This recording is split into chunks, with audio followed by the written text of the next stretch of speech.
నాకు ఫస్ట్ నుంచి డౌటే. మా వాళ్ళు ఎవరో నా వీడియోలు చూడట్లేదు, లైక్ చేయట్లేదని. ఒక్కొక్కసారి నేను అడిగేదాన్ని, చూడట్లేదు కదా మీరు అంటే, చూస్తున్నాము ఆ కొట్టే లైకులు మావే అనేవాళ్ళు.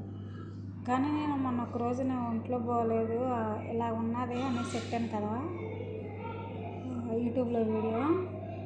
నిజంగా నా వీడియోలు చూసే ఫలమైతే ఒక్కలంటే ఒక్కలైనా కనీసం ఫోన్ కాకపోయినా వాట్సాప్లో మెసేజ్ అయినా చేసేవాళ్ళు.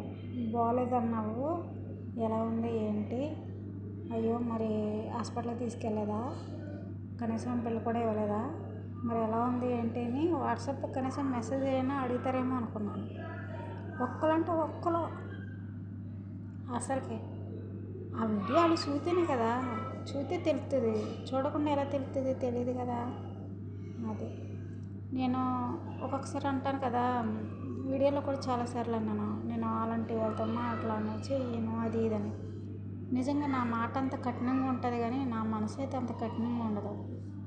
ఎవరైనా కానీ బాగోలేదన్నా, ఒకవేళ వాళ్ళు ఏదన్నా ఆపదలో ఉన్నా, కష్టంలో ఉన్నా నేనైతే మాట్లాడేతాను. నాకు అలాంటప్పుడు అలాంటి పరిస్థితుల్లో అలాంటి ఈగోలు ఏమి ఉండవు, మాట్లాడేతాను. కానీ కొంతమంది అయితే అలా కాదు.